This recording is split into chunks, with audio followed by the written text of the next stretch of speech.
తెలుగు నటి పింకీ సుదీప తల్లిగా మారిన శుభవార్తను ఆలస్యంగా పంచుకున్నారు.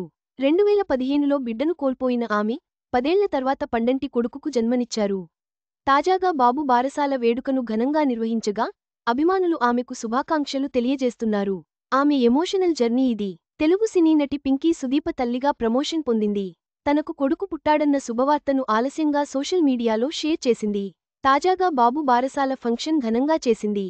ఈ మేరకు ఓ వీడియోను అభిమానులతో పంచుకుంది.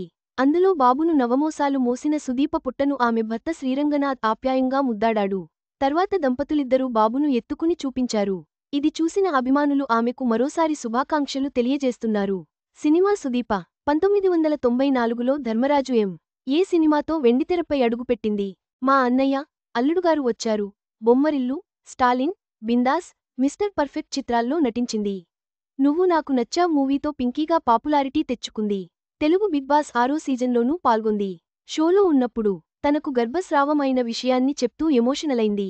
తాను 2015లో తొలిసారి గర్భం దాల్చానని, కానీ థైరాయిడ్ ఎక్కువవడం వల్ల బిడ్డను కోల్పోయానని కన్నీళ్లు పెట్టుకుంది. మళ్లీ 10 ఏళ్ల తర్వాత పండంటి బిడ్డకు జన్మనిచ్చింది. 10 ఏళ్ల తర్వాత తల్లిగా మారిన పింకీ సుదీప ప్రయాణం స్ఫూర్తిదాయకం. 2015లో బిడ్డను కోల్పోయిన బాధను అధిగమించి, ఇప్పుడు పండంటి బిడ్డకు జన్మనిచ్చారు. ఈ కొత్త ఆరంభానికి అభిమానులు ఆమెకు శుభాకాంక్షలు తెలుపుతున్నారు. ఈ వీడియో మీకు నచ్చినట్లయితే లైక్ చేయండి. మీ స్నేహితులకు షేర్ చేయండి. మా ఆంధ్రవిలాస్ ఛానల్ను సబ్స్క్రైబ్ చేసుకోండి. పక్కనే ఉన్న గంట గుర్తుపై క్లిక్ చేయడం మర్చిపోవద్దు. తాజా సినిమా వార్తల కోసం ఆంధ్రవిలాస్.net చూడండి.